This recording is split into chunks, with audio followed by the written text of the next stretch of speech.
Pernahkah Anda membayangkan hal seperti ini? Jika Anda adalah satu-satunya orang yang tidak diundang ke sebuah pesta keluarga yang bahagia, lalu tagihan pesta itu datang atas nama Anda. Kisah yang akan saya ceritakan sekarang adalah tentang sebuah kenyataan yang lebih kejam daripada imajinasi terburuk sekalipun, acara kumpul keluarga besar dari pihak suami saya. Namun, acara itu diadakan tanpa sepengetahuan saya. Merasa tidak bisa lagi menahan ini, saya berniat mendatangi mereka untuk meminta penjelasan. Tepat pada saat itu, telepon dari Mama berdering. "Kirana, segera blokir semua black card itu sekarang juga." Suara Mama terdengar begitu panik. Dan benar saja, 3 jam kemudian, ibu mertua saya dipermalukan di sebuah hotel mewah karena tidak bisa melakukan pembayaran. "Mohon maaf, Bu. Sepertinya semua black card yang ibu miliki telah diblokir." "Kirana, kulitmu bagus sekali." "Ya, kalau dirawat sedikit saja, pasti langsung glowing." Maya, sahabatku, tak henti-hentinya memuji sambil mengoleskan masker mahal ke wajahku. Aku terbaring di ranjang estetik, memejamkan mata sambil tersenyum senang. Ini adalah klinik kecantikan Maya, yang dikelola oleh sahabat lamaku itu.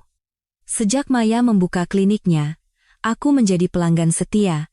Waktu perawatan kulit setiap Rabu sore ini adalah kebahagiaan kecil di tengah kesibukanku yang padat, sebuah rutinitas yang tak pernah kulewatkan. Ting, ponsel Maya berbunyi. Ia menghentikan gerakannya sejenak. "Sebentar, ya," katanya. Aku perlahan membuka mata, melihat ekspresi wajahnya yang tiba-tiba menegang aneh. Setelah ragu sejenak, Maya menyodorkan ponselnya ke hadapanku. "Kirana, coba lihat ini." Aku menyipitkan mata, menatap layar ponselnya. Itu adalah postingan Instagram Story dari Citra, sepupu suamiku, Bagas Pramono. Sebuah meja bundar besar dipenuhi hidangan mewah, dan di sekelilingnya, seluruh anggota keluarga suamiku duduk berkumpul. Ibu mertuaku, Larasati Wibowo, duduk di kursi utama dengan senyum lebar di wajahnya, mengangkat gelas anggur. Lokasinya adalah Li Feng, restoran Tiongkok di Hotel Mulia Jakarta. Tulisannya, "Kumpul keluarga hari ini." Kumpul keluarga? Jantungku serasa jatuh ke perut. "Tidak ada yang menghubungimu sama sekali?" tanya Maya hati-hati. Aku sontak bangkit dari ranjang, membuat masker di wajahku retak. Dengan tangan gemetar, aku memeriksa ponselku. Tidak ada pesan WhatsApp, tidak ada panggilan tak terjawab. Pagi tadi, saat berangkat kerja, Bagas bilang dia ada acara makan malam kantor, jadi aku tidak perlu menyiapkan makan malam untuknya. Darahku terasa mendidih. Ini sudah yang ketiga kalinya. Bulan lalu saat ulang tahun ibu mertuaku, dan sebelumnya saat acara tunangan adik iparku, aku selalu menjadi yang terakhir tahu, atau bahkan tidak diberitahu sama sekali. Setiap kali itu terjadi, Bagas hanya sambil lalu berkata lupa, dan ibu mertuaku akan meminta maaf dengan nada dibuat-buat. "Aduh, maaf, ibu benar-benar tidak kepikiran." "Kirana, tenang dulu." Maya mencoba menenangkanku, tapi sia-sia. Aku sudah tidak tahan lagi. Aku merobek masker dari wajahku dengan kasar, bangkit dari tempat tidur dan mulai mengenakan mantelku. Kali ini, aku harus menyelesaikan semuanya. Tanganku gemetar karena marah, bahkan untuk mengancingkan mantel pun terasa sulit. Wajah ibu mertuaku yang selalu tersenyum palsu, dan sikap pengecut suamiku yang selalu menghindar setiap kali ada masalah keluarga, terlintas di benakku. 3 tahun pernikahan, aku selalu menjadi orang asing di rumah ini. Saat itu, ponselku berdering. Nama Mama muncul di layar. Aku mengambil napas dalam-dalam sebelum menjawab. "Ma, aku lagi ada urusan penting." "Kirana, dengarkan Mama. Segera blokir semua black card yang Mama berikan padamu." Sekarang juga, suara Mama terdengar sangat tegas dan tidak seperti biasanya. Latar belakangnya terdengar ramai, sepertinya ia sedang di luar. Aku tertegun sejenak. "Hah? Kenapa tiba-tiba, Ma?" "Tidak ada waktu untuk menjelaskan. Lakukan saja apa yang Mama bilang." Terutama kartu tambahan yang diberikan oleh Larasati Wibowo itu, langsung bekukan. Suara panik Mama membuatku merinding. Tapi, tidak ada tapi. Mama meninggikan suaranya, sesuatu yang jarang sekali ia lakukan. Mama sedang dalam perjalanan ke bandara. Nanti malam setelah sampai di rumah, Mama jelaskan detailnya. Ingat, blokir semua black card itu sekarang. Panggilan terputus, dan aku hanya bisa berdiri mematung. Ada apa? Tanya Maya dengan wajah khawatir. Aku menggelengkan kepala, otakku berputar cepat. Mamaku bukan orang yang suka panik tanpa alasan. Pasti ada sesuatu yang sangat serius. Tanpa pikir panjang, aku segera menelepon layanan pelanggan bank. Jari-jariku bergerak cepat di layar. Ya, tolong bekukan semua kartu tambahan atas nama saya. Benar, pemegang kartu utama adalah Ibu Larasati Wibowo, mohon diproses segera. Setelah menutup telepon, aku menghela napas panjang. Tetapi kecurigaan di hatiku semakin besar. Black card itu diberikan oleh ibu mertuaku setelah kami menikah, katanya untuk tambahan biaya hidup. Meskipun aku jarang menggunakannya, kenapa Mama tiba-tiba menyuruhku memblokirnya? Jadi, kamu tetap akan pergi ke hotel? Tanya Maya sambil menyerahkan tasku. Aku menggigit bibirku. Iya. Justru karena ini, aku harus ke sana. 30 menit kemudian, aku sudah berdiri di depan pintu masuk restoran Li Feng di Hotel Mulia. Di balik dekorasi mewah, terdengar suara tawa dan obrolan yang riuh. Aku mengambil napas dalam-dalam, merapikan penampilanku, lalu berjalan masuk dengan percaya diri. Loh, itu Kirana kan? Yang pertama kali melihatku adalah tante keduaku. Senyum di wajahnya langsung memudar. Meja yang tadinya ramai mendadak hening. Lebih dari 10 pasang mata serempak menatapku terkejut, canggung, dan beberapa bahkan menunjukkan permusuhan yang terang-terangan. Ibu Larasati Wibowo duduk di kursi utama, mengenakan gaun sutra mewah dan kalung zamrud yang kuberikan sebagai hadiah tahun lalu. Padahal waktu itu, dia berkomentar desainnya norak, otot-otot di wajahnya tampak berkedut sekilas, sebelum akhirnya ia memasang senyum yang dipaksakan. Oh, Kirana. Menantuku sudah datang. Sini, duduk. Tolong siapkan satu kursi lagi di sini. Ia melambaikan tangan dengan ramah, seolah-olah sudah tahu aku akan datang. Aku tidak bergerak. Aku memandangi satu persatu orang di meja itu, lalu mengunci pandanganku pada Bagas yang duduk di sebelah ibunya. Wajah suamiku pucat pasi, sumpit yang dipegangnya jatuh ke lantai dengan bunyi tak. Mas Bagas, katanya malam ini ada acara makan malam kantor? Suaraku terdengar luar biasa tenang. Sebelum Bagas sempat membuka mulut, ibu mertuaku menyela. Aduh, acaranya tiba-tiba dibatalkan, sayang. Ibu mau menghubungimu, tapi kamu kan setiap Rabu sore selalu perawatan kulit, jadi ibu takut mengganggu. Aku mendengus, sebuah gelang berlian baru di pergelangan tangan ibu mertuaku menarik perhatianku. Siapapun bisa lihat itu barang mahal berkualitas tinggi. Gelangnya baru ya, Bu? Tanyaku sengaja. Ibu mertuaku dengan angkuh menggoyangkan pergelangan tangannya. Iya, baru beli tadi di Plaza Indonesia. Harganya 800 juta, tidak ada diskon sama sekali. Ia merendahkan suaranya, tetapi cukup keras untuk didengar semua orang di meja itu. Ibu beli pakai black card yang dikasih papamu itu, loh, limitnya kan besar. Seketika, pupil mataku membesar. Black card dari papa? Aku sama sekali tidak tahu menahu tentang itu. Tepat pada saat itu, seorang pelayan datang membawa tagihan. Ibu Larasati, apakah mau dibayar sekarang atau nanti? Ibu mertuaku dengan angkuh melambaikan tangan. Sekarang saja. Lalu, ia dengan anggun mengeluarkan black card dari tas Hermesnya dan menyerahkannya kepada pelayan. Beberapa menit kemudian, pelayan itu kembali dengan wajah bingung. Mohon maaf, Bu, kartu ini tidak bisa digunakan. Tidak mungkin, ibu mertuaku mengerutkan kening, lalu mengeluarkan kartu lain. Kalau begitu, coba pakai yang ini. Beberapa menit berlalu, dan ekspresi pelayan itu menjadi semakin canggung. Kartu ini juga tidak bisa, Bu. Sistem menunjukkan kartu ini dibekukan. Wajah ibu mertuaku berubah. Ia panik mengaduk-aduk dompetnya dan mengeluarkan semua kartunya. Ia mencoba semuanya, satu persatu. Meja menjadi sunyi senyap, semua orang menahan napas menyaksikan pemandangan itu. Aku berdiri di sana, akhirnya mengerti apa arti peringatan Mama. Mohon maaf sekali, Bu. Suara pelayan itu semakin pelan. Setelah kami periksa, semua black card yang ibu miliki statusnya telah ditutup. Setelah keheningan yang mencekam, tawa kecil seseorang memecah kesunyian. Segera, suara tawa yang ditahan-tahan terdengar dari berbagai sudut meja. Wajah ibu mertuaku memerah, lalu memucat, membiru, dan akhirnya merah padam karena amarah. "Kirana Anindita," ia berteriak, menatapku dengan mata yang seolah menyemburkan api. "Ini semua perbuatanmu, kan?" Aku tidak menghindari tatapannya, menghadapinya dengan tenang. Kemudian, aku mengeluarkan kartu kreditku dari tas dan menyerahkannya kepada pelayan. "Biaya makan malam ini, biar saya yang bayar." Sebelum pergi, aku menatap Bagas yang pucat pasi dan ibu mertuaku yang gemetar karena marah, lalu berkata dengan suara pelan, "Oh iya, biaya gelang itu juga sekalian saya yang bayar. Lagi pula, ini kan sudah seperti tradisi di keluarga kita. Menantu perempuan membayar acara keluarga yang bahkan tidak ia diundang, bukankah begitu?"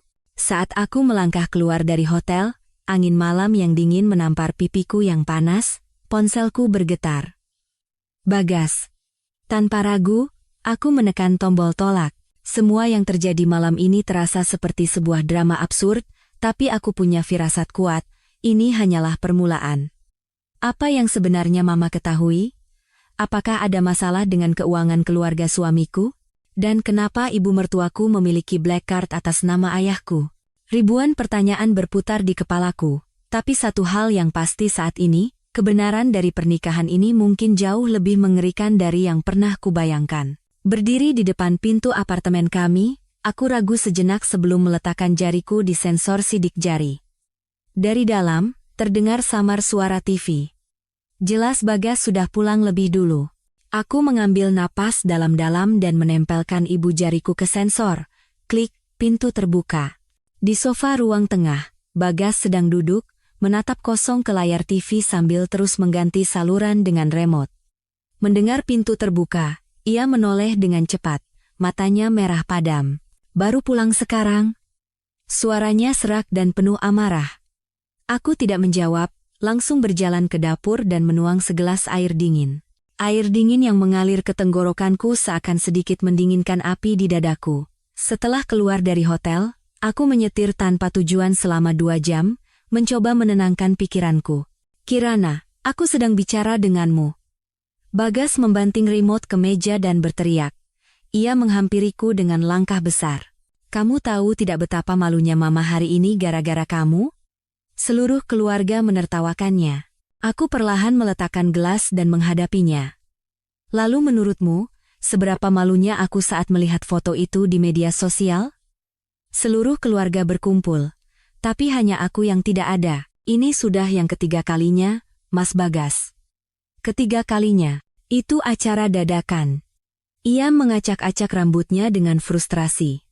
"Tidak bisakah kamu sedikit lebih pengertian? Mama kan sudah tua, bisa saja beliau lupa."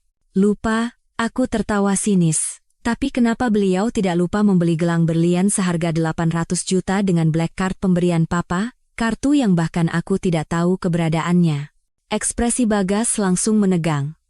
Jakunnya bergerak naik turun, dan pandangannya mulai goyah.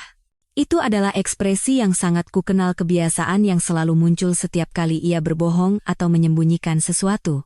"Black card apa? Aku tidak mengerti apa yang kamu bicarakan." Ia berbalik, mencoba menghindar. Aku menahan lengannya. "Jangan pura-pura tidak tahu.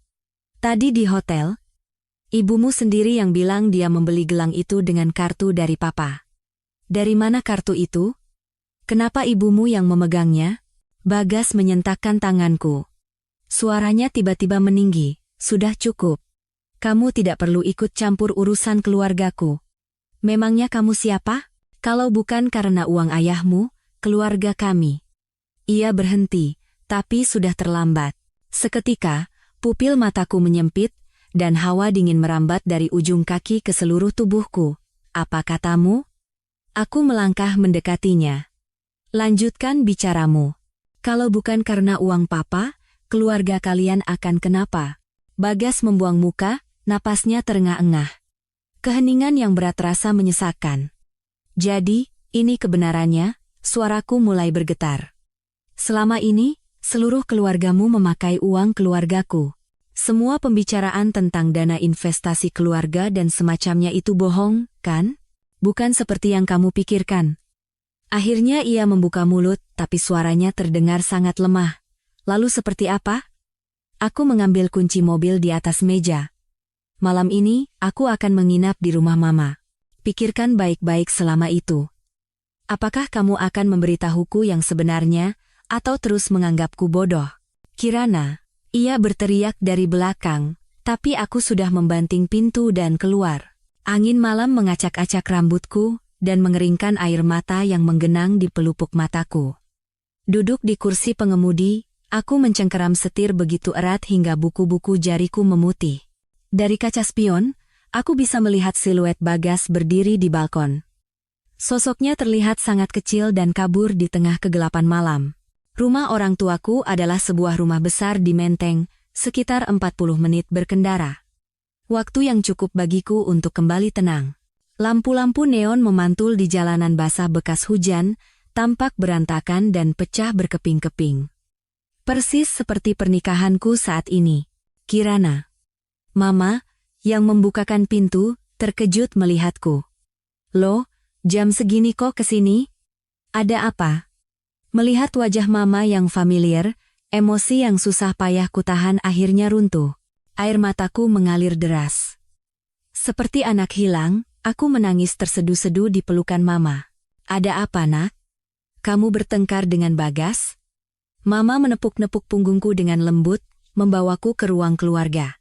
Sambil terisak, aku menceritakan semua yang terjadi hari ini, termasuk kalimat Bagas yang tidak selesai itu. Ekspresi Mama menjadi semakin serius, dan di akhir ceritaku, ia menghela napas panjang. Ma, tapi bagaimana Mama bisa tahu kalau black card itu harus diblokir?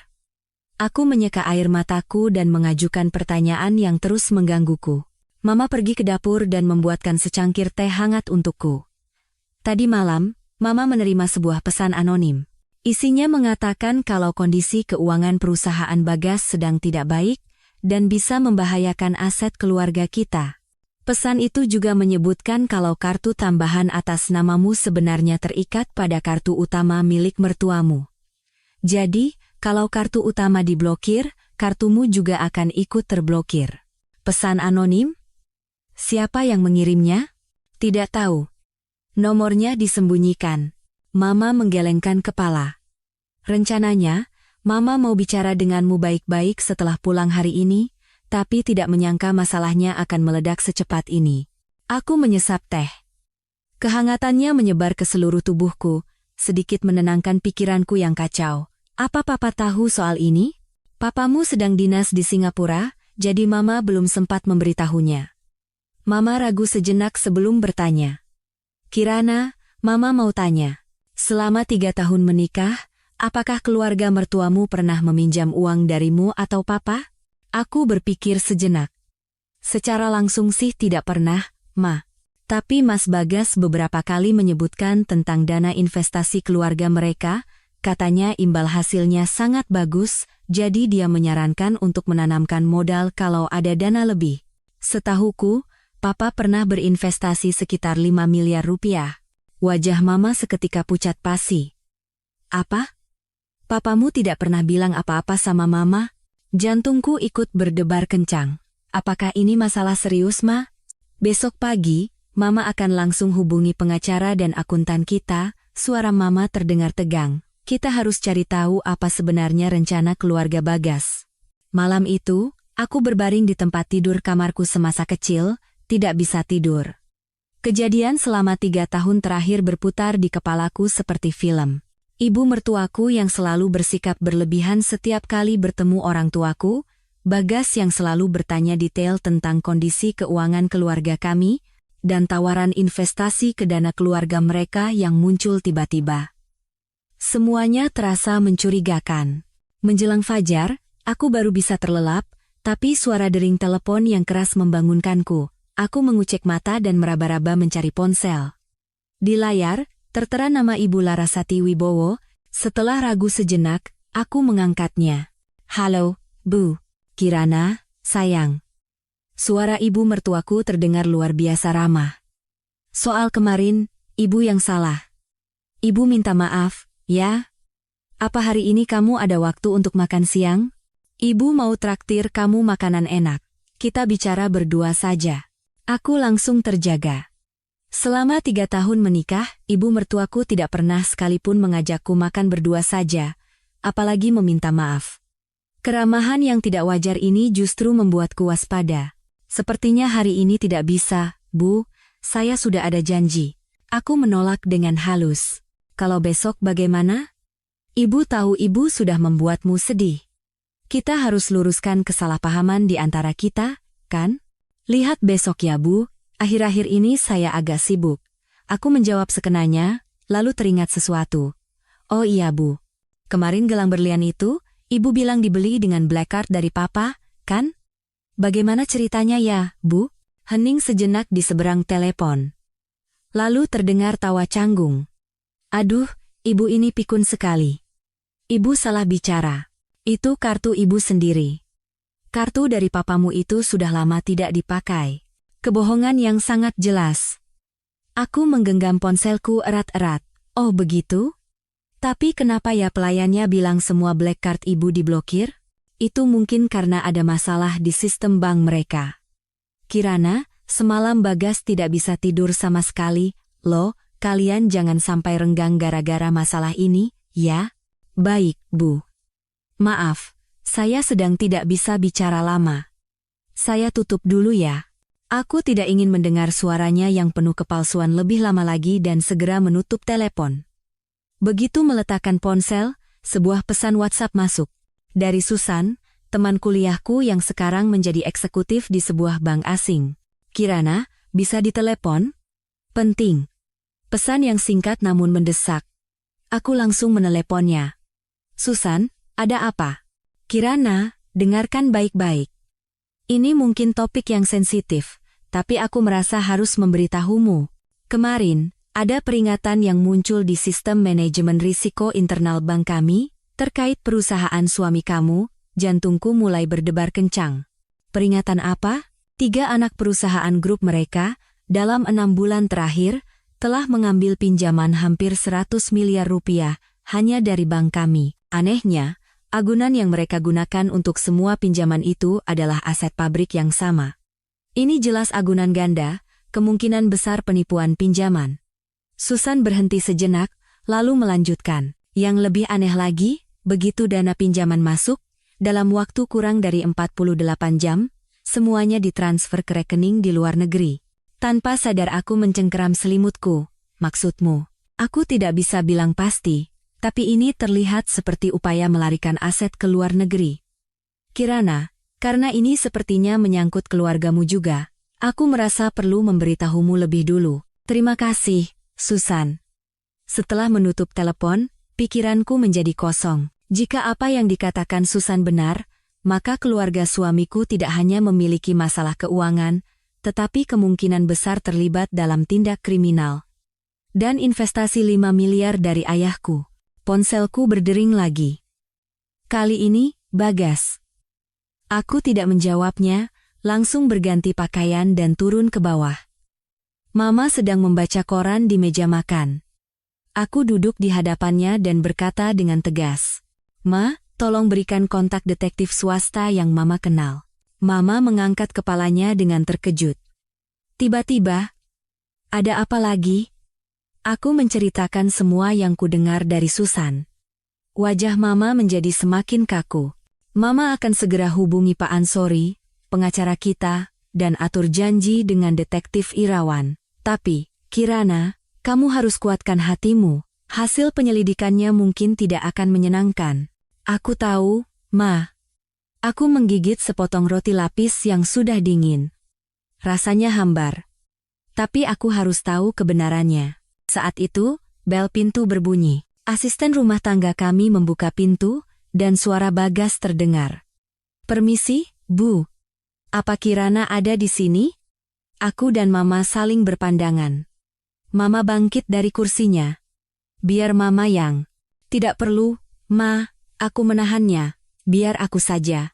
Bagas yang berdiri di depan pintu terlihat sangat kuyuh. Lingkaran hitam tebal menggelayut di bawah matanya. Melihatku, Ia memaksakan senyum. Kirana, kita perlu bicara. Bicara apa? Tanyaku dingin. Tentang bagaimana keluargamu menggelapkan uang keluargaku. Atau tentang gelang 800 juta di pergelangan tangan ibumu. Wajah Bagas menegang. Jadi kamu sudah tahu semuanya. Satu kalimat itu, bagai belati tajam, menembus sisa harapan terakhirku. Dia mengakuinya. Begitu saja, dengan mudahnya. Apa yang aku tahu mungkin jauh lebih banyak dari yang kamu bayangkan, kataku, berusaha menahan getaran suaraku. Jadi, lebih baik kamu pulang sekarang. Sampai semua kebenaran terungkap, tidak ada lagi yang perlu kita bicarakan. Kirana. Ia melangkah maju, mencoba meraih tanganku. Ini tidak seperti yang kamu pikirkan. Aku bisa jelaskan. Jelaskan apa?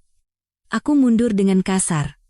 Menjelaskan betapa rapinya keluargamu merencanakan penipuan ini? Atau menjelaskan kalau kamu menikahiku hanya karena uang keluargaku? Wajah Bagas pucat pasi. Bagaimana kamu bisa bicara seperti itu? Aku mencintaimu. Cinta? Aku tertawa sinis. Apakah orang yang mencintai akan menipu pasangannya bersama seluruh keluarganya? Apakah orang yang mencintai akan menjerumuskan keluarga pasangannya ke dalam krisis keuangan? Aku tidak punya pilihan lain. Tiba-tiba ia berteriak histeris. Utang yang ditinggalkan ayah. Kalau bukan aku, siapa lagi yang akan menanggungnya? Kamu pikir aku mau melakukan ini? Teriakannya seolah merobek topeng terakhir yang tersisa. Kami saling menatap, dan di mata masing-masing, kami menemukan sesuatu yang mengerikan. Pada Bagas, ada ketakutan karena semuanya terbongkar. Dan padaku, hanya ada puing-puing dari pernikahan 3 tahun yang hancur dalam sekejap. Pergi, kataku dengan suara yang nyaris tak terdengar, menunjuk ke arah pintu. Sebelum aku panggil satpam, Bagas membuka mulutnya seolah ingin mengatakan sesuatu lagi, tapi akhirnya ia berbalik dan pergi dengan lunglai. Begitu pintu tertutup, kakiku lemas dan aku terduduk di lantai. Mama berlari dan memapahku. Kirana, sadarlah. Aku bersandar di bahu Mama, menangis tanpa suara. Air mata ini bukan untuk Bagas. Air mata ini adalah untuk 3 tahun masa mudaku yang buta, untuk perasaanku yang kuberikan dengan tulus, dan untuk ilusi sebuah rumah yang kupercaya ada, namun tak pernah nyata. Aku menyeka air mataku dan berkata dengan suara yang luar biasa tenang. Ma, tolong carikan pengacara perceraian terbaik. Kafe tempat aku janjian dengan Susan berada di puncak sebuah gedung perkantoran di kawasan SCBD. Dari balik jendela kaca, pemandangan kota yang gemerlap terhampar di depan mata. Aku tiba 20 menit lebih awal, dan memilih tempat duduk di sudut paling dalam. Sudah lama menunggu? Suara Susan terdengar dari belakang. Aku menoleh. Susan, dengan setelan kerja hitam yang rapi, berdiri sambil memegang sebuah amplop coklat. Tidak, baru saja sampai. Aku memaksakan senyum. Wajahmu tidak seburuk yang kubayangkan, kata Susan, langsung ke inti pembicaraan begitu ia duduk. Ini data pinjaman grup keluarga suami kamu selama 2 tahun terakhir. Ia merendahkan suaranya dan mendorong amplop itu ke arahku. Situasinya lebih parah dari yang kita duga. Dengan tangan gemetar, aku membuka amplop itu. Isinya penuh dengan laporan keuangan dan salinan kontrak pinjaman. Di bagian paling atas, ada daftar agunan, dan yang mengejutkan, di sana tertulis rumah mewah yang saat ini ditinggali keluarga mertuaku, atas nama Ibu Larasati Wibowo. Mereka menjadikan rumah yang mereka tinggali sebagai jaminan. Aku mengangkat kepala tak percaya. Susan mengangguk. Bukan itu saja. Dengan satu rumah ini, mereka mengambil pinjaman dari 3 bank yang berbeda. Jelas ini penipuan pinjaman. Dan lihat ini. Ia menunjuk selembar dokumen. Semuanya adalah pinjaman jangka pendek dengan bunga tinggi. Suku bunga terendahnya saja 18% per tahun. Aku membaca angka-angka mengerikan itu, merasa mual. Uang yang setiap bulan diberikan Bagas sebagai biaya hidup, ternyata adalah utang yang tak berbeda dari pinjaman lintah darat. Yang paling aneh adalah ini, Susan membuka halaman terakhir. Itu adalah diagram alur dana. Semua dana pinjaman, dalam waktu 48 jam setelah masuk, ditransfer melalui beberapa perusahaan cangkang ke sebuah rekening di Cayman Islands. Tim audit internal bank kami sudah mulai melakukan penyelidikan. Aku menatap diagram alur dana yang rumit itu dan menemukan sebuah nama yang familiar, Sinar Nusantara Trading. Ini kan perusahaan sepupu Mas Bagas? Secara dokumen, iya. Tapi pemilik sebenarnya adalah sebuah perusahaan asing bernama Star International.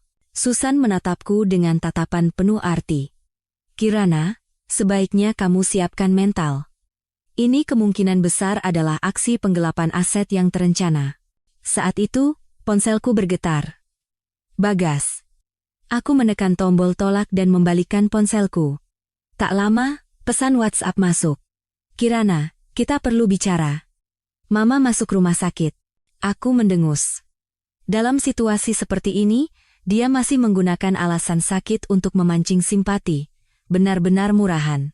Sekarang kamu mau bagaimana? Tanya Susan khawatir.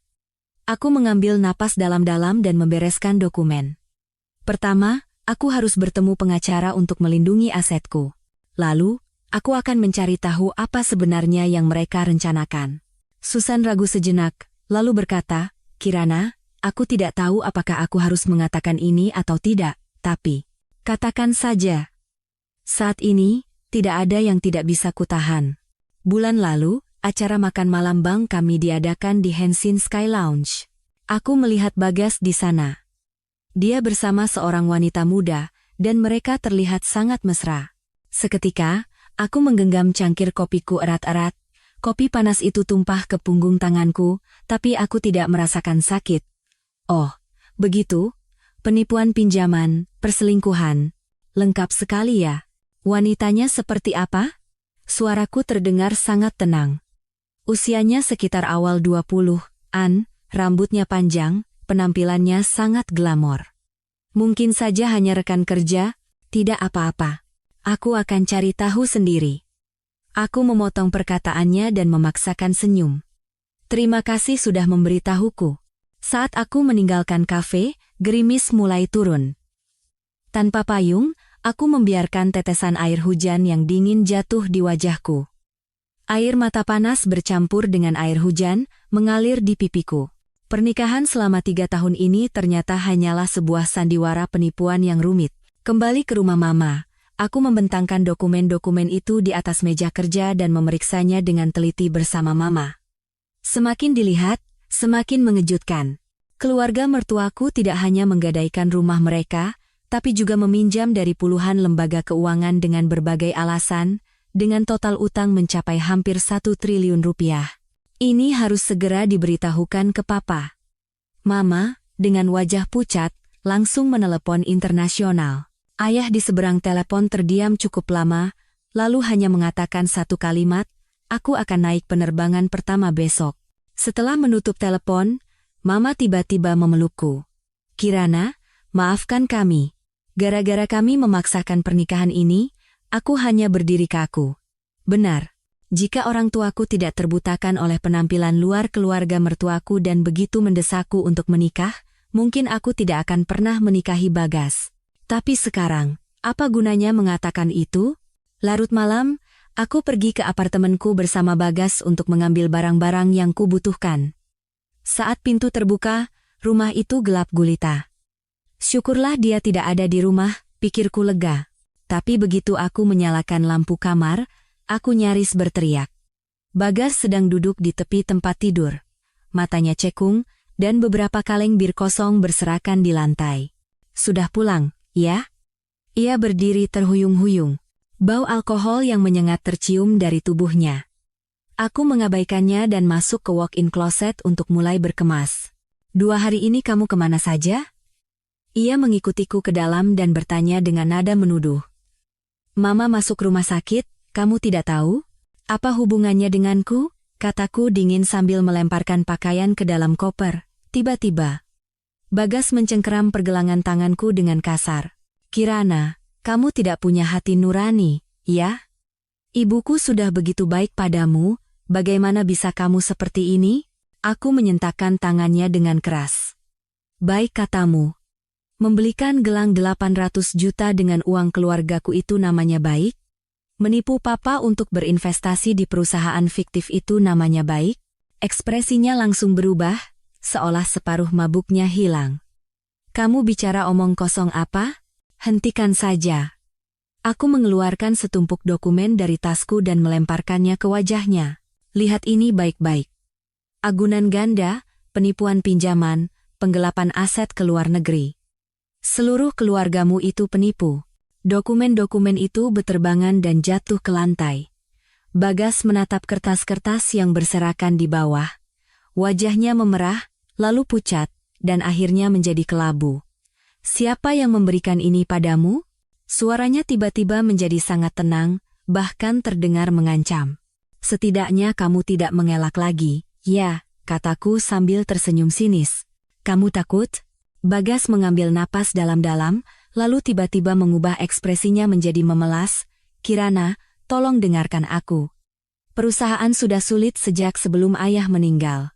Aku hanya ingin melindungi keluarga kami. Jadi kamu menggelapkan uang keluargaku dan bahkan berselingkuh?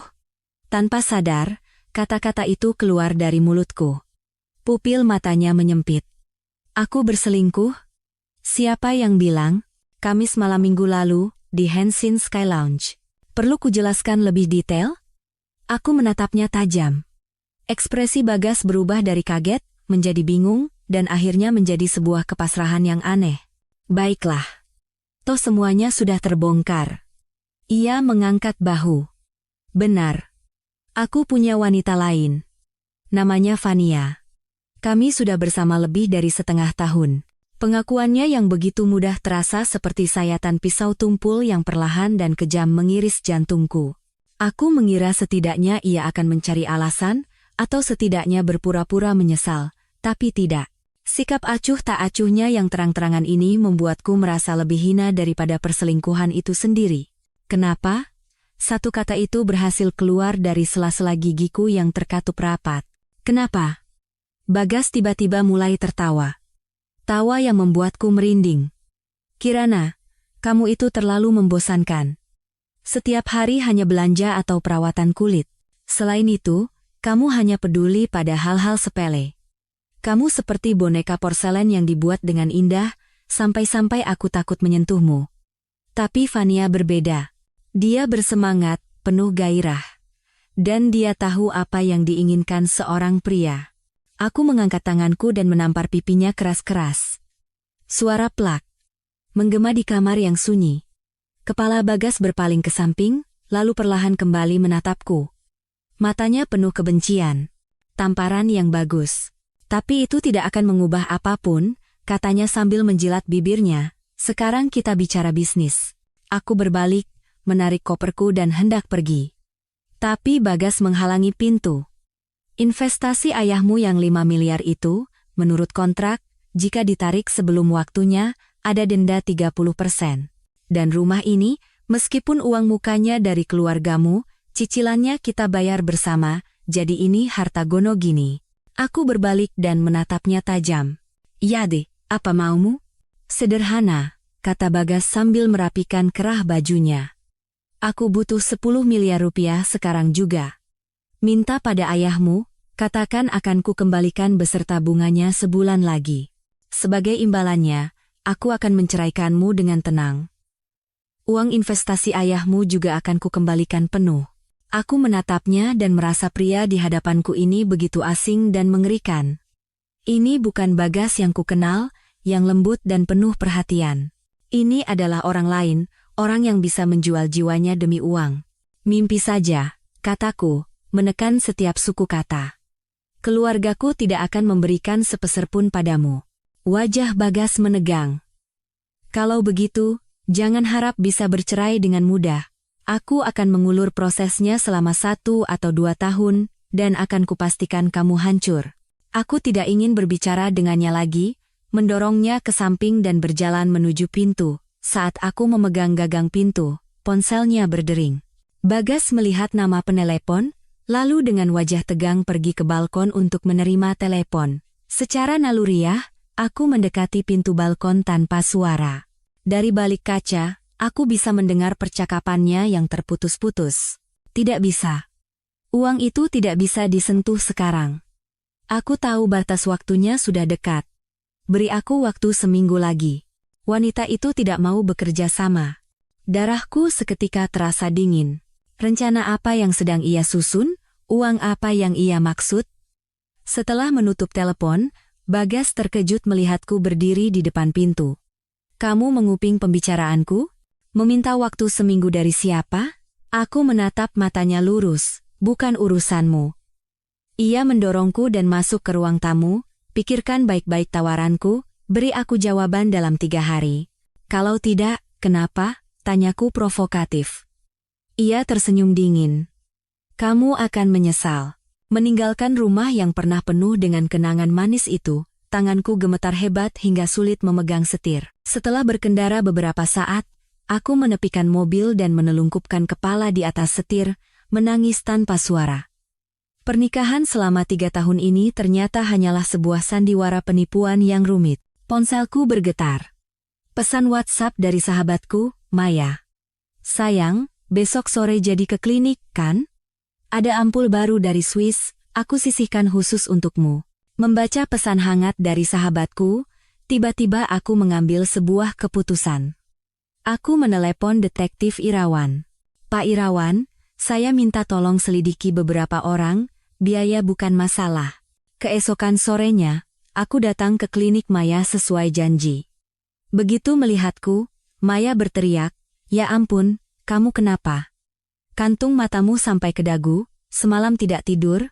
Aku tersenyum getir dan menceritakan secara singkat apa yang terjadi selama beberapa hari terakhir. Mendengar ceritaku, Maya marah dan memukul meja. Manusia-manusia brengsek. Kirana, kamu harus segera temui pengacara. Iya, besok aku akan bertemu dengannya. Tapi aku butuh lebih banyak bukti. Tiba-tiba Maya merendahkan suaranya. Aku kenal seorang hacker yang sangat hebat. Biasanya dia membantu para istri mencari bukti perselingkuhan suami mereka. Mau ku kenalkan? Aku menggeleng. Tidak, aku ingin menyelesaikannya dengan cara yang legal. Yang lebih penting sekarang adalah memastikan kondisi keuangan mereka. Soal keuangan aku tidak begitu paham, tapi satu hal yang aku tahu, kata Maya sambil memegang tanganku. Kamu harus segera pindahkan semua aset atas namamu ke tempat yang aman. Orang seperti itu, kalau sudah terdesak, bisa melakukan apa saja. Aku mengangguk. Perkataan Maya benar. Percakapan telepon Bagas semalam sangat mencurigakan. Aku harus bersiap untuk kemungkinan terburuk.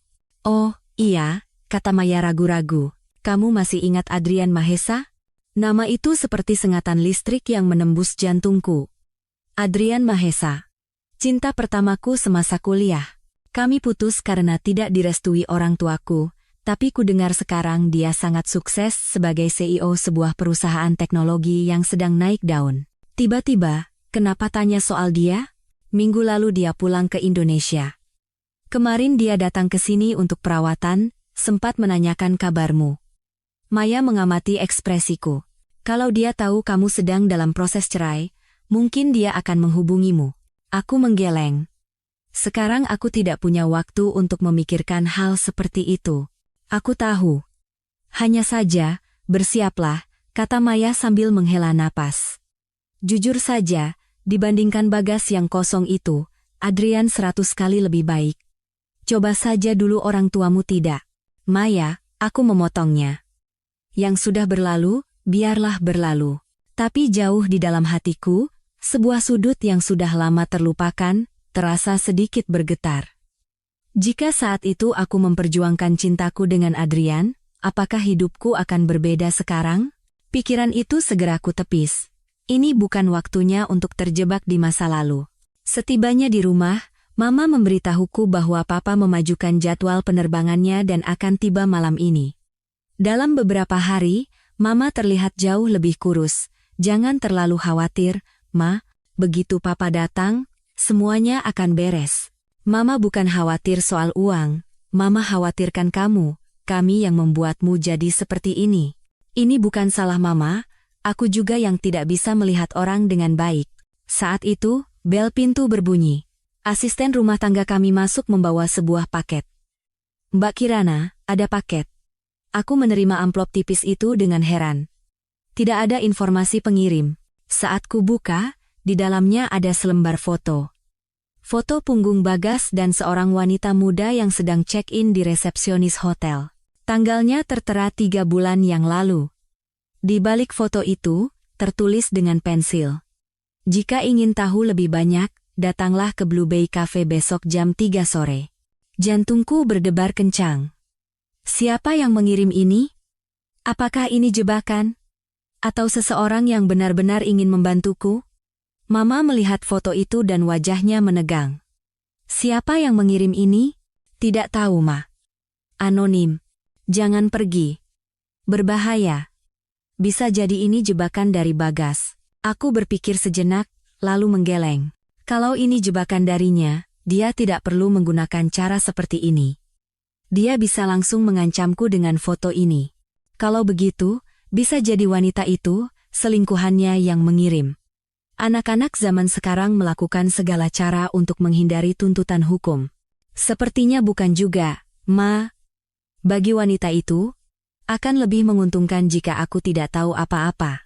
Pokoknya tidak boleh. Tunggu Papa datang besok, baru kita bicarakan lagi. Aku mengangguk dengan enggan, tapi hatiku sudah memutuskan. Siapapun pengirimnya, apapun tujuannya, ini adalah kesempatan emas untuk mendapatkan bukti. Dalam perang perceraian yang akan datang, bukti adalah senjata terkuat. Malam itu, aku berbaring di tempat tidur, tidak bisa tidur. Uang yang disebutkan Bagas di telepon, apa itu? Siapa informan anonim ini? Dan kenapa Adrian muncul kembali di saat seperti ini? Ribuan pertanyaan berputar di kepalaku, tapi satu hal yang jelas, sejak aku menemukan foto di media sosial itu, hidupku telah berubah total, dan badai yang lebih besar baru saja akan dimulai. Blue Bay Cafe terletak di sebuah gang yang tenang. Aku duduk di meja paling dalam, dengan gelisah mengetuk-ngetukkan jari di meja. Tepat pukul 3 sore, pintu kafe terbuka dan seseorang yang menutupi wajahnya dengan topi dan masker masuk. Tanpa sadar, aku menggenggam erat semprotan merica di dalam tasku. Orang itu melihat sekeliling, lalu berjalan lurus ke arahku setelah menemukanku. Saat ia melepas maskernya, aku sangat terkejut hingga nyaris menumpahkan kopiku. Mbak Kirana. Itu adalah Citra, sepupu Bagas. Kamu. Aku menatapnya dengan mata terbelalak, tak percaya. Citra melihat sekeliling dan merendahkan suaranya. Aku tahu Mbak pasti membenci seluruh keluarga kami sekarang. Tapi aku merasa Mbak harus tahu kebenarannya. Kenapa kamu membantuku? Aku sudah tidak tahan lagi melihatnya. Mata Citra tampak tulus. Tante Larasati dan Mas Bagas sudah keterlaluan. Terutama soal Mbak Vania. Jari-jariku mencengkeram cangkir kopi. Jadi kamu tahu. Citra mengangguk. Seluruh keluarga tahu, Mbak. Kecuali Mbak Kirana. Vania itu teman sekelasku di kampus. Setengah tahun lalu, Mas Bagas bertemu dengannya saat datang ke kampus menggantikanku, ia menggigit bibirnya, dan bulan lalu. Vania hamil.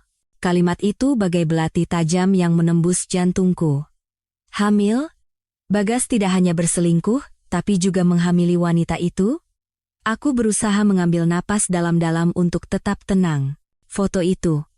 Kamu yang kirim, kan? Iya. Aku yang memotretnya diam-diam. Citra mengeluarkan sebuah USB dari tasnya dan menyerahkannya padaku. Di sini ada lebih banyak bukti.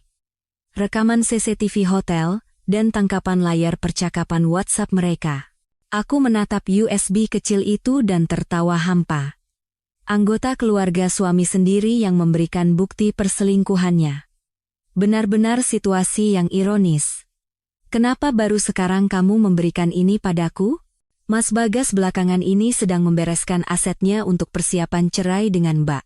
Rencananya, semua utang akan dilimpahkan ke Mbak dan keluarga Mbak. Darahku terasa dingin. Apa rencana spesifiknya? Aku tidak tahu detailnya. Tapi Tante Larasati bilang mereka akan mempermasalahkan cicilan KPR rumah baru kalian, yang uang mukanya dari keluarga Mbak. Citra melihat jam dan bangkit berdiri. Aku harus pergi sekarang. Kalau ketahuan bisa gawat. Aku menahan tangannya yang hendak pergi dan bertanya untuk terakhir kalinya. Satu hal lagi. Kenapa kamu mengambil risiko sebesar ini untuk membantuku? Tatapan mata Citra tampak rumit. 10 tahun yang lalu, ayahku kehilangan seluruh hartanya karena paman. Akhirnya, ayah memilih untuk bunuh diri. Aku tidak ingin melihat keluarga lain hancur lagi. Setelah mengatakan itu, ia bergegas meninggalkan kafe. Aku hanya bisa duduk termangu, USB di tanganku terasa begitu berat. Begitu sampai di rumah, aku langsung mencolokkan USB itu ke laptop. Isinya lebih mengejutkan dari yang kubayangkan. Puluhan foto mesra Bagas dan Fania, riwayat reservasi hotel, dan isi percakapan WhatsApp mereka. Yang paling membuatku muak adalah bagian di mana Bagas menyebutku tante-tante membosankan dan mengatakan bahwa ia menikahiku hanya karena latar belakang dan kekayaan keluargaku. File terakhir adalah rekaman suara. Saat aku menekan tombol putar, suara Bagas dan Ibu Larasati terdengar. "Ma, bagaimana dengan pihak Kirana? Bagaimana kalau mereka tidak mau meminjamkan uang?" "Tenang saja," kata pengacara, "kalau kita bisa membuktikan bahwa 5 miliar itu adalah pinjaman, bukan investasi, kita bisa menuntut mertuamu. Dan rumah baru itu, meskipun uang mukanya dari keluarga mereka, cicilannya kan kalian bayar bersama, kalau cerai, setidaknya setengahnya jadi milik kita. Harga rumahnya sudah naik 2 kali lipat, kita harus cepat." "Lalu Vanya?" "Dia baik-baik saja. Katanya sudah hamil 3 bulan. Sehat sekali. Kalau ada anak, posisi kita akan lebih kuat. Ingat, sebelum tanda tangan surat cerai, semua aset harus sudah dipindahkan ke nama Fania." Setelah rekaman selesai, aku duduk membatu di depan komputer. Seluruh tubuhku terasa dingin. Ini bukan sekadar perselingkuhan atau penipuan. Ini adalah kejahatan yang direncanakan dengan sangat matang, yang sejak awal menargetkan aku dan keluargaku. Saat itu, ponselku berdering. "Detektif Irawan. Ibu Kirana, hasil penyelidikan awal untuk kasus yang ibu minta sudah keluar. Perusahaan Bagas Pramono, di atas kertas memang terlihat baik-baik saja, tapi sebenarnya mereka tenggelam dalam utang, dan perselingkuhan suami ibu juga sudah kami konfirmasi. Tolong selidiki hal yang lebih penting dari itu," aku memotongnya. "Pertama, alur dana terbaru keluarga mertua saya. Kedua, latar belakang wanita bernama Fania itu." "Baik, Bu." "Oh, dan satu hal lagi. Kami menemukan catatan kunjungan Bagas Pramono ke sebuah klinik kandungan minggu lalu. Bersama seorang wanita muda." Aku memejamkan mata. Kuku-kukuku menancap di telapak tangan tanpa kusadari. "Terus selidiki. Biaya bukan masalah." Setelah menutup telepon, aku langsung menghubungi pengacara pribadi ayahku, Pak Ansori. Mendengar ceritaku, beliau langsung menyarankan 3 tindakan. Pertama, memindahkan semua tabungan atas namaku ke rekening orang tuaku. Kedua, mengumpulkan lebih banyak bukti tentang penipuan keluarga mertuaku. Ketiga, tidak gegabah membicarakan perceraian sebelum semua bukti terkumpul. Selama beberapa hari berikutnya, di permukaan aku bersikap seolah tidak terjadi apa-apa, tapi di bawahnya, aku bergerak cepat. Detektif Irawan setiap hari mengirimkan laporan baru, dan tim pengacara mempersiapkan langkah hukum. Ayah yang baru kembali dari Singapura, pada awalnya sangat marah, tetapi kemudian kembali tenang dan mulai mengambil langkah-langkah untuk melindungi aset keluarga kami. Jumat sore, saat aku sedang meninjau dokumen di kantor pengacara, sebuah telepon dari nomor tak dikenal masuk. "Dengan istri dari Bapak Bagas Pramono, kami dari UGD Rumah Sakit Pusat. Ibu mertua Anda, Ibu Larasati Wibowo, baru saja dibawa ke sini, kondisinya cukup kritis, beliau ingin berbicara dengan wali." Aku mengerutkan kening. "Gejalanya apa ya?" "Sepertinya serangan jantung akut, harus segera diurus administrasinya dan membayar uang jaminan." Aku nyaris tertawa sinis. Tepat di saat kami sedang mempersiapkan serangan balik, Ibu Larasati pingsan? Ini jelas sebuah pertunjukan. "Baik. Saya akan segera ke sana." Aku menjawab dengan bohong, dan begitu menutup telepon, aku langsung menghubungi Detektif Irawan. "Tolong periksa apakah ada pasien bernama Larasati Wibowo yang masuk UGD Rumah Sakit Pusat sore ini." 10 menit kemudian detektif itu menelepon kembali. "Catatan masuknya ada, Bu. Tapi menurut informasi, beliau masuk dengan berjalan kaki sendiri, dan hasil pemeriksaan menunjukkan tidak ada kelainan apapun." Sudah kuduga. Aku tersenyum dingin. Terus awasi. Saya juga akan ke rumah sakit sekarang. Di bangsal UGD, Ibu Larasati berbaring setengah duduk di tempat tidur. Wajahnya terlihat sangat segar, sulit dipercaya ia seorang pasien. Begitu aku masuk, ia tiba-tiba memegangi dadanya dengan ekspresi kesakitan. Kirana, akhirnya kamu datang juga. Ibu kira tidak akan bisa melihatmu lagi. Aku menahan rasa jijik dan berpura-pura khawatir. Kata dokter bagaimana, Bu? Katanya pasokan darah ke jantung kurang lancar. Harus dirawat inap untuk observasi, katanya sambil menghela napas. Uang jaminannya 5 juta rupiah, tapi ibu tadi kesini terburu-buru jadi tidak bawa kartu. Ternyata ujung-ujungnya uang. Aku tertawa dalam hati, sambil berkata dengan tenang, biar saya yang urus Bu. Sudah hubungi Mas Bagas? Belum. Dia kan lagi sibuk, ibu tidak mau membuatnya khawatir. Ibu Larasati membuang muka. Kirana, jangan simpan di hati ya perlakuan ibu yang dulu. Ibu minta maaf. Tentu saja tidak, Bu. Aku tersenyum dan menepuk-nepuk tangannya. Ibu istirahat saja. Biar saya yang urus administrasinya. Keluar dari kamar, aku langsung mengirim pesan WhatsApp ke Bagas. Mama ada di UGD Rumah Sakit Pusat. Katanya jantungnya bermasalah. Cepat ke sini. Kemudian, aku pergi ke loket pembayaran dan hanya membayar 1 juta dari total 5 juta uang jaminan. Setelah membayar, aku tidak langsung kembali ke kamar, melainkan duduk di kursi koridor untuk mengamati situasi. Kurang dari 20 menit, Bagas datang terburu-buru. Dan di belakangnya, seorang wanita muda mengikutinya. Napasku tercekat. Fania. Wanita di dalam foto itu muncul di hadapanku. Dia terlihat lebih muda dan lebih cantik dari bayanganku, dan perutnya sedikit membuncit.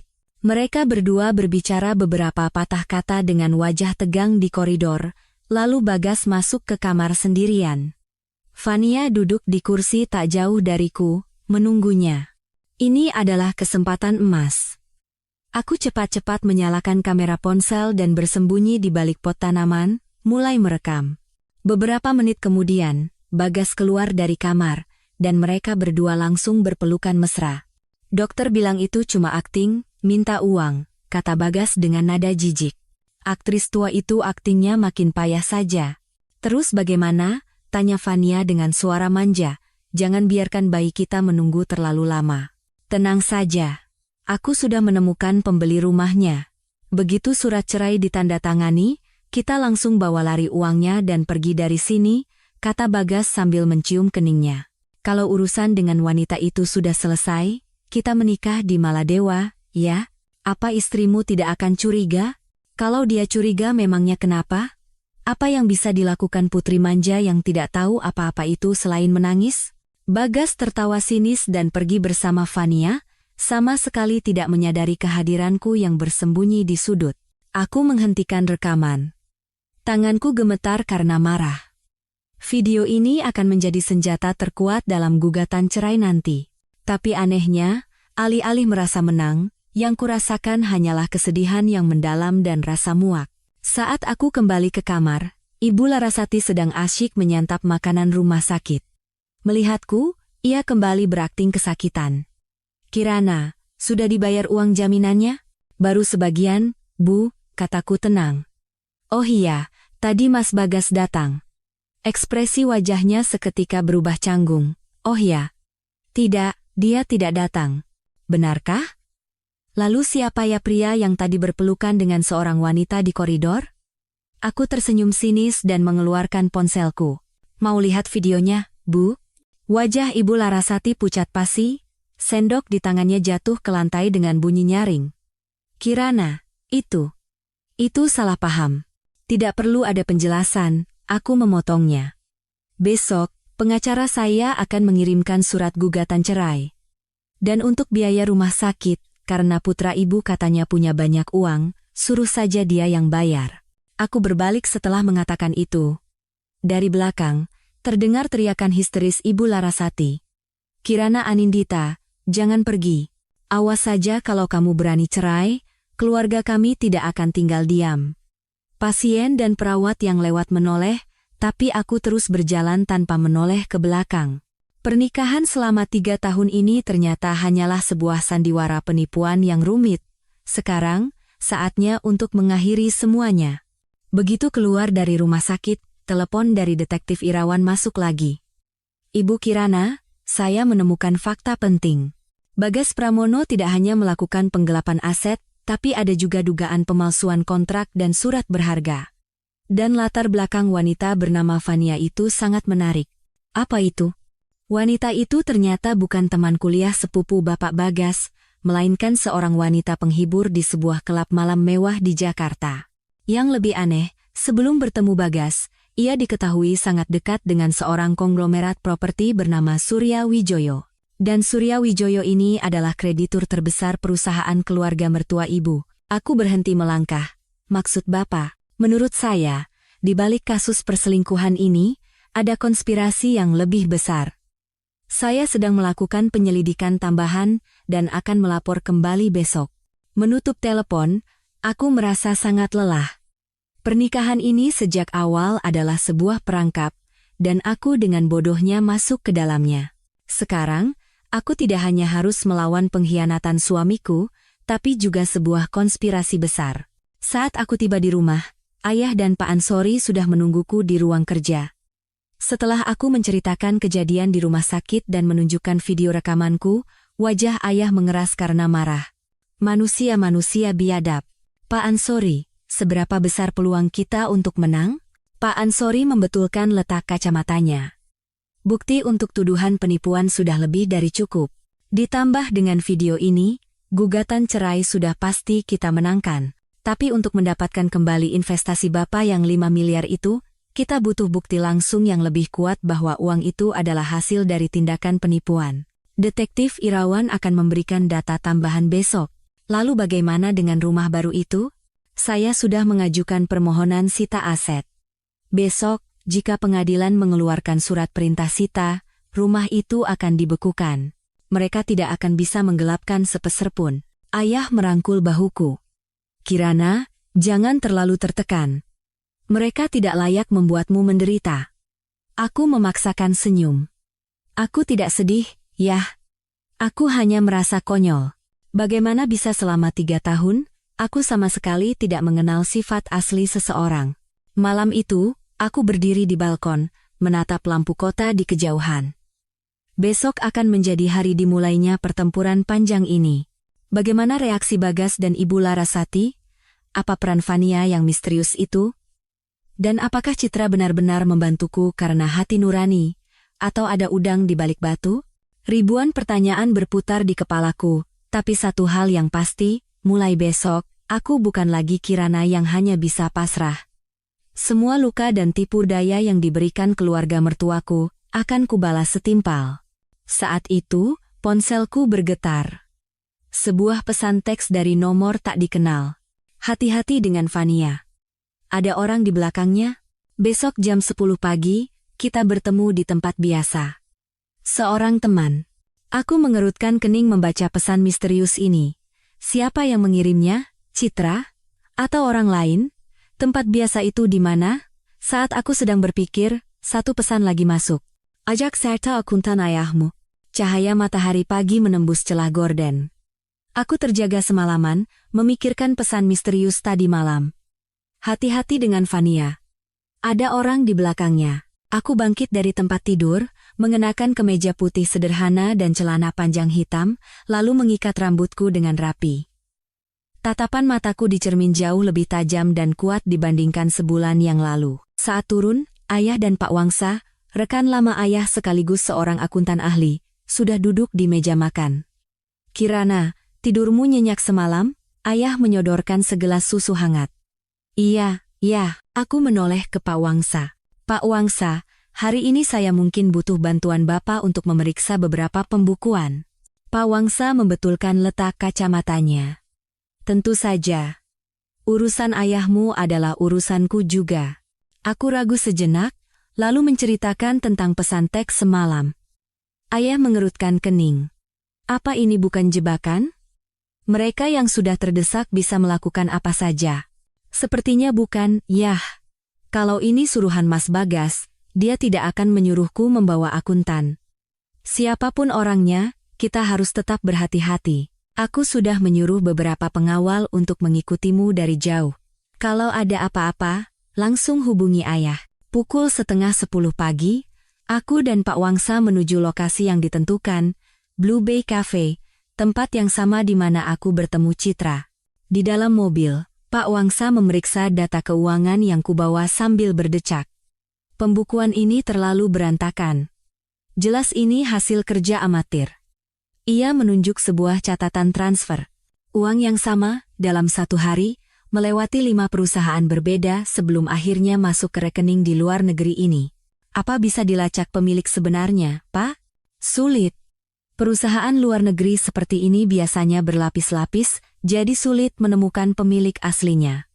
Tapi, ia menunjuk satu nama perusahaan. Star International. Rasanya aku pernah dengar nama ini. Mobil kami berhenti di depan kafe. Aku duduk di dekat jendela, mengawasi keadaan di luar. Tepat pukul 10, pintu kafe terbuka dan seorang pria tinggi masuk. Ia mengenakan setelan abu-abu tua dan kacamata berbingkai emas. Pria berusia awal 40-an dengan aura intelektual. Napasku tercekat. Aku mengenal pria itu. Surya Wijoyo, konglomerat properti terkenal di kota ini, dan kreditur terbesar perusahaan keluarga mertuaku. Ibu Kirana Anindita? Ia mendekati meja kami dan bertanya dengan sopan. Tanpa sadar tubuhku menegang. Pak Surya? Pesan itu dari Bapak? Pena? Ia duduk dengan tenang dan mengangguk singkat ke arah Pak Wangsa. Pak Wangsa. Saya sudah banyak mendengar tentang Anda. Pak Wangsa menatapnya dengan waspada. Anda mengenal saya? 10 tahun yang lalu, saat keluarga Pramono mengakuisisi PT Bangun Perkasa, Anda yang memimpin audit keuangannya, kan? Surya Wijoyo tersenyum tipis. Akuisisi itu akhirnya terbukti sebagai penipuan laporan keuangan, dan PT Bangun Perkasa hancur. Ekspresi Pak Wangsa seketika menegang. Anda, putra dari Pak Wijoyo, pemilik Bangun Perkasa? Beliau adalah ayah saya. Tatapan mata Surya Wijoyo menggelap. Ayah saya meninggal karena serangan jantung tidak lama setelah kejadian itu. Aku terkejut mendengar percakapan mereka. 10 tahun yang lalu, aku masih kuliah dan tidak tahu menahu tentang pertarungan bisnis seperti ini. Pak Surya, apakah alasan Anda memanggil kami hari ini adalah untuk balas dendam? Pena. Surya Wijoyo mengeluarkan sebuah map tebal dari tasnya dan meletakkannya di depanku. Ini adalah buku besar asli keluarga Pramono selama 5 tahun terakhir. Semua bukti tentang penggelapan pajak, agunan ganda, dan pelarian aset ke luar negeri ada di sini. Saat kubuka map itu, halaman pertama berisi diagram alur dana yang rumit, dan tujuan akhir dari semua uang itu adalah sebuah rekening dengan inisial SW. Surya Wijoyo. Itu saya, akunya dengan tenang. Saya adalah tujuan akhir dari semua aset yang mereka gelapkan. Tanganku gemetar hingga nyaris menjatuhkan map itu. Apa? Jadi kenapa? Kenapa Anda membantu saya? Surya Wijoyo tersenyum dingin. Utang keluarga Pramono pada saya bukan hanya soal uang, ada nyawa ayah saya. Nyawa adik perempuan saya yang bunuh diri karena depresi, dan 10 tahun hidup saya yang kuhabiskan untuk merencanakan balas dendam ini. Yang saya inginkan adalah kehancuran total keluarga Pramono. Suaranya mengandung kebencian yang mendalam. Ini bukan sekadar sengketa bisnis. Ini adalah dendam kesumat. Fania, dia orang Anda. Aku teringat isi pesan itu. Anda cerdas. Dia adalah umpan yang saya pasang untuk menjerat Bagas. Tapi belakangan ini anak itu mulai tidak patuh. Sepertinya dia benar-benar jatuh cinta pada Bagas. Katanya dia hamil. Bohong. Surya Wijoyo mendengus. Surat keterangan hamil itu palsu, saya yang menyuruh orang untuk membuatnya. Tujuannya agar Bagas bergerak lebih cepat. Aku mengambil napas dalam-dalam, mencoba mencerna semua informasi mengejutkan ini. Bagas tertipu oleh kehamilan palsu, dan dalang di baliknya adalah pria yang duduk di hadapanku ini. Kenapa Anda membantu saya? Aku menatap matanya lurus. Karena untuk saat ini, tujuan kita sama. Anda ingin melindungi aset Anda dalam perceraian, dan saya ingin menghancurkan keluarga Pramono. Ini adalah transaksi yang saling menguntungkan. Pak Wangsa angkat bicara. Pak Surya, bisakah kami mendapatkan salinan dari pembukuan ini? Tentu saja. Surya Wijoyo bangkit berdiri. Peran saya sampai di sini, sisanya terserah Anda berdua. Oh, dan hati-hati dengan Bagas. Sebentar lagi dia pasti akan mencoba melakukan sesuatu dengan rumah baru kalian sebagai jaminan. Setelah mengatakan itu, ia pergi begitu saja, seolah-olah ia hanya datang untuk minum kopi. Pak Wangsa menghela napas panjang. 10 tahun yang lalu, ayah Bagas, Pramono Senior, mengakuisisi Bangun Perkasa dengan harga murah menggunakan laporan keuangan palsu. Kejutan itu membuat Pak Wijoyo meninggal. Siapa sangka putranya akan menyimpan dendam selama 10 tahun dan merencanakan balas dendam sebesar ini. Jadi, buku besar ini bisa dipercaya, Pak? Sepertinya asli. Dengan data ini, kita tidak hanya bisa mendapatkan kembali investasi ayahmu, tapi juga bisa menghabisi keluarga Pramono. Begitu keluar dari kafe, aku langsung menghubungi Pak Ansori dan berjanji akan datang sore hari dengan bukti baru. Setelah menutup telepon, giliran Bagas yang menelepon. Aku mengambil napas dalam-dalam sebelum menjawab. Kirana, kamu di mana? Suaranya, tidak seperti kemarin, terdengar sangat lembut. Di luar, ada urusan. Oh, Mama sudah keluar dari rumah sakit. Kata dokter tidak apa-apa. Kirana, bisa kita bicara? Semalam aku mabuk, jadi salah bicara. Aku nyaris tertawa. Perubahan sikap drastis ini meniru siapa? Bicara apa? Kita ketemu. Jam 6 sore di rumah, ya. Aku masakin iga bakar kesukaanmu. Suaranya yang ramah terdengar menjijikan. Baiklah. Pak Wangsa menatapku dengan cemas. Kamu benar-benar akan menemuinya sendirian? Tidak apa-apa, Pak. Ayah sudah menyuruh pengawal. Dan sekarang, saatnya aku sedikit berakting. Sore harinya, Pak Ansori sangat antusias melihat data yang diberikan Surya Wijoyo. Dengan ini, tuduhan penipuan keluarga Pramono sudah lebih dari cukup untuk dibuktikan. Kita tidak hanya bisa memenangkan perceraian, tapi juga bisa menuntut ganti rugi. Tapi Bagas akan segera mencoba mengambil pinjaman dengan jaminan rumah baru kami. Secara hukum, itu harta bersama, jadi dia bisa menuntut pembagian aset. Itu sebabnya sikapnya tiba-tiba berubah hari ini. Kemungkinan besar begitu. Untuk sementara, berpura-puralah kooperatif. Kami sudah mengajukan permohonan sita aset, jadi besok surat perintah dari pengadilan akan keluar dan rumah itu akan dibekukan. Dari kantor pengacara, aku mampir ke klinik Maya. Gila, ini lebih seru dari drama.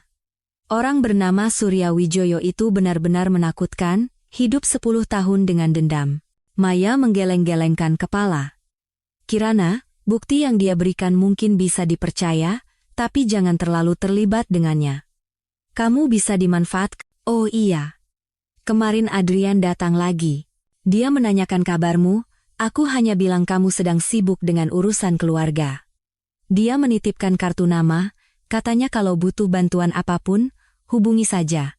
Di kartu nama yang diberikan Maya, tertulis Adrian Mahesa, CEO, Star Technology, Star International. Aku teringat perkataan Pak Wangsa. Pukul 6 sore, aku tiba di apartemen. Begitu pintu terbuka, aroma lezat tercium dari dapur. Bagas, dengan celemek terpasang, sedang berakting sebagai suami yang sempurna. Sudah datang? Ia mencoba memelukku, tapi aku menghindar dan duduk di meja makan. Katanya ada yang mau dibicarakan? Di atas meja, makanan kesukaanku sudah tersaji. Dulu, aku pasti akan terharu, tapi sekarang semuanya terasa palsu. Kirana, aku minta maaf, aku sudah putus dengan Fania. Itu hanya kesalahan sesaat. Aku nyaris tersedak. Orang yang kemarin masih berpelukan di rumah sakit, hari ini sudah putus, lalu anak yang ada di dalam perutnya akan digugurkan. Toh itu anak hasil kecelakaan. Yang aku cintai hanya kamu, aku meletakkan sendokku. Pria ini, demi uang, bahkan rela mengorbankan anaknya yang belum lahir, meskipun kehamilan itu palsu. Jadi, apa intinya? Perusahaan sedang sedikit sulit, butuh dana. Bisakah kita menjadikan rumah ini sebagai jaminan untuk pinjaman? Hanya 3 bulan. Begitu ada dana masuk, aku akan langsung melunasinya. Sudah kuduga. Persis seperti perkiraan Surya Wijoyo dan Pak Ansori. Aku tertawa dalam hati, berpura-pura ragu. Berapa? Sekitar 10 miliar. Aku butuh waktu untuk berpikir. Tidak ada waktu. Pihak bank terus menagih, aku harus memutuskan besok. Melihat wajahnya yang panik, aku merasa situasi ini sangat lucu. Inikah wajah asli pria yang pernah kucintai? Baiklah. Besok kita ke bank bersama. Wajah Bagas langsung cerah. Kirana, terima kasih. Aku janji akan menjadi suami yang baik mulai sekarang. Aku menepis tangannya dan masuk ke kamar mandi. Aku menyalakan keran air kencang-kencang dan tertawa tanpa suara. Besok surat sita dari pengadilan akan keluar. Coba saja kalau bisa. Malam itu, aku pura-pura tidur di tempat tidur. Bagas mengendap-endap mendekat, menggunakan jariku untuk membuka kunci ponselku. Ia dengan cepat memeriksa sesuatu, lalu meletakkannya kembali. Begitu ia keluar dari kamar, aku langsung memeriksa ponselku. Di folder baru dihapus, ada foto diagram alur dana dari Surya Wijoyo yang sudah dipulihkan. Kenapa dia? Keesokan paginya, aku dan Bagas pergi ke bank. Petugas bank memeriksa dokumen, lalu mengerutkan kening. Aneh. Apartemen ini statusnya sedang dalam proses sita jaminan oleh pengadilan, jadi tidak bisa dijadikan agunan pinjaman atau dijual. Apa? Bagas sontak berdiri. Siapa yang mengajukan sita? Pemohonnya atas nama Ibu Kirana Anindita. Bagas menatapku dengan mata menyala-nyala. Ini perbuatanmu. Iya, kataku tenang menghadapinya. Bukan hanya rumah ini, tapi seluruh aset atas namamu mungkin sudah dibekukan. Kamu mau mati, hah? Saat ia mengangkat tangannya, 2 pengawal yang berjaga di belakang langsung melumpuhkannya. Aku mengeluarkan surat gugatan cerai dari tasku dan menyodorkannya.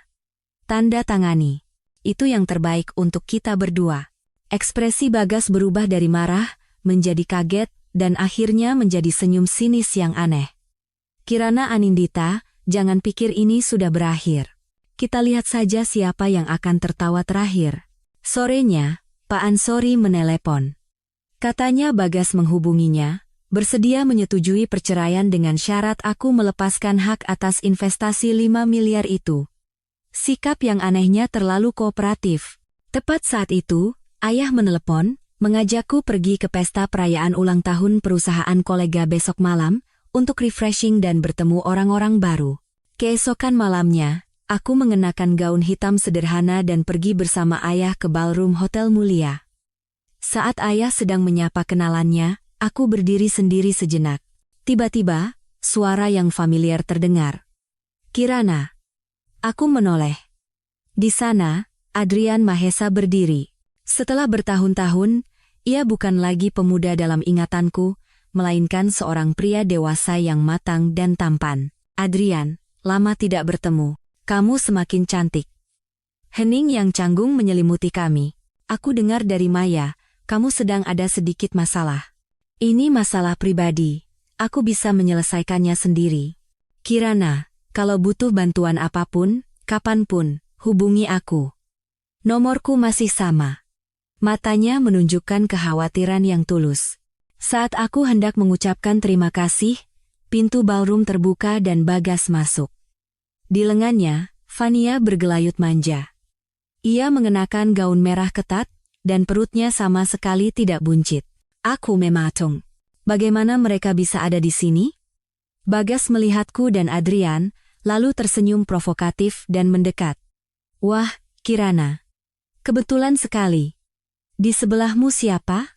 Adrian Mahesa. CEO Star Technology. Adrian lebih dulu mengulurkan tangan. Mendengar nama Star Technology, ekspresi Bagas seketika menegang. Sayang, tidak dikenalkan? Fania menyahut dengan nada manja. Istriku, Kirana Anindita. Dan di sebelahnya, temannya. Istri? Suara Fania menajam. Katanya mau cerai. Teriakannya membuat orang-orang di sekitar menoleh. Wajahku memanas karena marah dan malu. Tepat pada saat itu, Adrian merangkul bahuku. Kirana, ayahmu mencari. Ayo kita ke sana. Berkat bantuannya, aku bisa menghindar, tapi dari belakang terdengar suara mereka berdua bertengkar. Tidak perlu marah karena orang seperti mereka, kata Adrian sambil menyodorkan segelas sampanye. Saat aku menenggak sampanye itu dalam sekali teguk, ponselku bergetar. Sebuah pesan foto dari nomor tak dikenal. Di dalam foto, ada Bagas dan Fania yang sedang check-in di hotel semalam, dan di belakang mereka, berdiri Surya Wijoyo. Tak lama, pesan teks masuk. Permainan baru saja dimulai. Setelah pesta selesai, Adrian mengantarku pulang.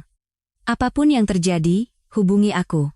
Suaranya yang lembut membuat emosi yang kutahan selama beberapa minggu terakhir meluap.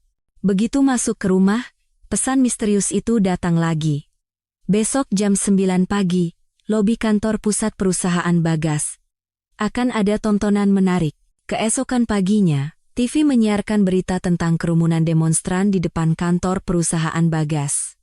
Mereka adalah karyawan dari perusahaan rekanan yang pembayarannya tertunggak. Berita itu bahkan menyebutkan rumor bahwa perusahaan Bagas akan segera bangkrut. Saat itu, telepon dari Bagas masuk. Kirana Anindita, ini perbuatanmu, kan? Kamu yang membocorkan informasi ke wartawan dan memprovokasi perusahaan rekanan. Itu akibat perbuatanmu sendiri. Ini suruhan Surya Wijoyo, kan? Jantungku berdebar kencang mendengar perkataannya. Bagaimana dia bisa tahu? Kirana, sekarang hanya kamu yang bisa menyelamatkan perusahaan ini.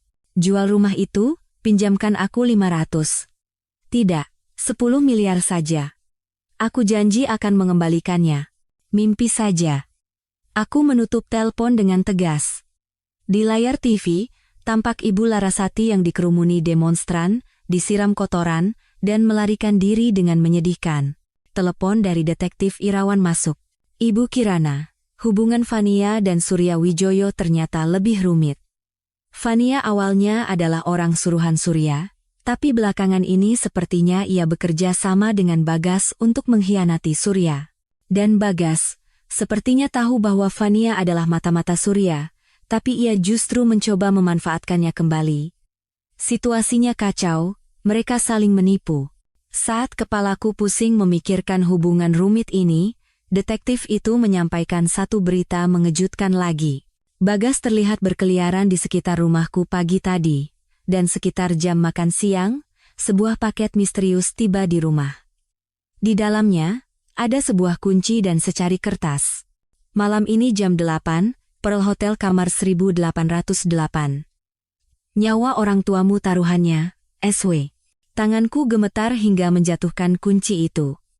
Apakah Surya Wijoyo mengancam orang tuaku?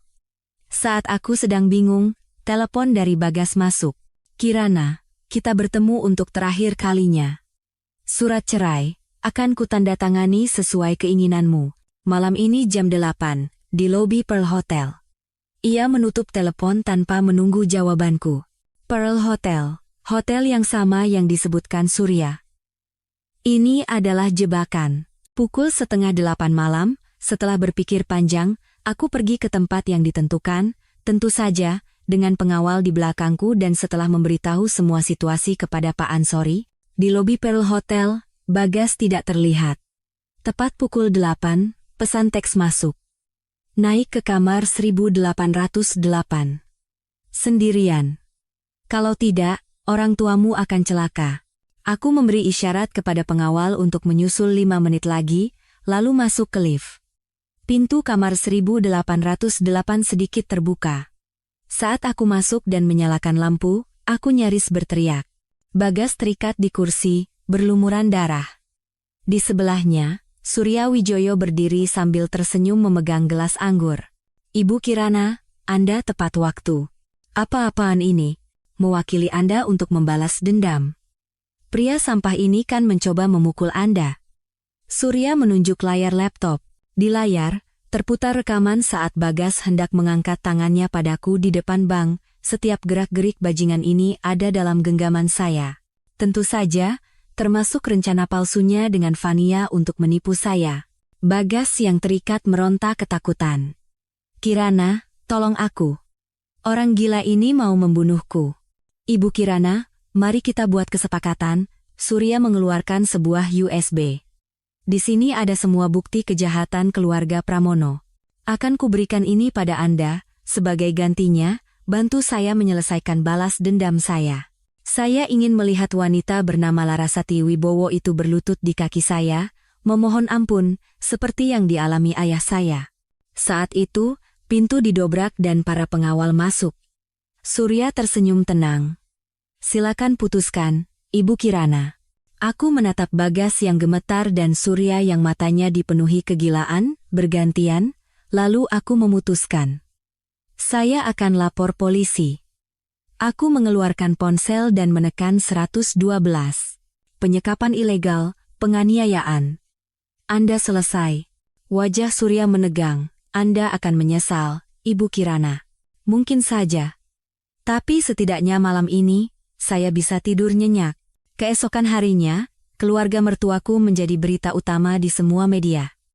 Ibu Larasati ditangkap polisi atas tuduhan penipuan. Bagas, setelah dirawat di rumah sakit, meneleponku dan mengamuk, meminta uang damai dari hasil penjualan rumah. Malamnya, ia bahkan datang ke rumahku dalam keadaan mabuk, menyebarkan foto-foto paparazi yang menunjukkan aku dan Adrian bersama, dan menuduhku berselingkuh.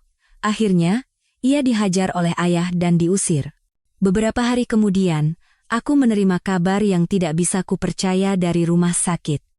Aku hamil 5 minggu. Di tengah situasi terburuk ini, aku mengandung anak dari pria yang mengerikan itu. Takdir benar-benar kejam. Aku bimbang antara menggugurkan atau melahirkannya. Tepat saat itu, pesan dari Surya Wijoyo masuk lagi.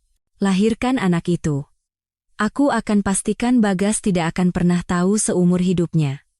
Kalau tidak, besok seluruh dunia akan tahu tentang kehamilanmu. Kenapa Surya Wijoyo ingin melindungi anakku? Apa tujuan sebenarnya? Dan beberapa hari kemudian, aku menghadapi kebenaran yang mengerikan. Bagas ternyata bukan anak kandung ayahnya, dan anak di dalam kandunganku adalah satu-satunya pewaris darah keluarga Pramono. Balas dendam Surya yang sesungguhnya adalah merampas segalanya dari keluarga Pramono, lalu mewariskan semuanya kepada anakku, yang tidak memiliki hubungan apa-apa dengan mereka. Cara paling kejam untuk memutus garis keturunan mereka. Di tengah pusaran balas dendam raksasa ini, aku harus membuat pilihan terakhir untuk melindungi anakku.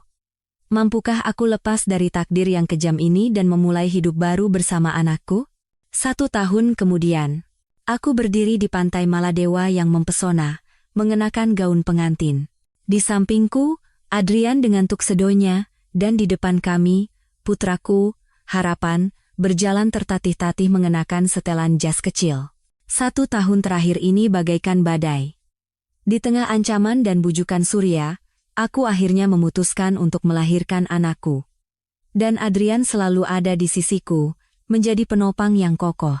Ia menyayangi Harapan seperti putranya sendiri, dan memberiku cinta yang paling hangat di dunia. Keluarga Pramono hancur total. Ibu Larasati divonis penjara, dan kudengar Bagas kehilangan segalanya dan menjadi gelandangan. Sesuai janjinya, Surya Wijoyo mengumpulkan sisa aset keluarga Pramono dan mendirikan sebuah yayasan atas nama Harapan, tapi aku tidak bergantung pada uang itu. Dengan kekuatanku sendiri, dan bersama Adrian, aku yakin bisa membesarkan Harapan menjadi anak yang paling bahagia di dunia. Setelah upacara pernikahan, sebuah pesta diadakan di pantai. Aku melihat seorang pria berdiri di kejauhan, di atas sebuah batu karang. Itu adalah Bagas, yang terlihat sangat kurus. Ia hanya menatap kami dari jauh. Di matanya, tidak ada lagi kebencian atau amarah, yang ada hanya kepasrahan dan penyesalan yang mendalam. Kenapa? Adrian merangkul pinggangku. Tidak apa-apa. Aku bersandar padanya dan tersenyum cerah. Hanya merasa. Masa lalu benar-benar telah menjadi masa lalu. Seperti tanah yang menjadi lebih padat setelah badai besar berlalu, hidupku, setelah melewati rasa sakit, menyambut kebahagiaan baru. Di sisiku, ada suami yang kucintai dan seorang putra yang sangat berharga. Ya, Terkadang hidup mengkhianati dan melukai kita, tapi di ujungnya, aku sekarang percaya, pasti ada pagi yang cerah menanti.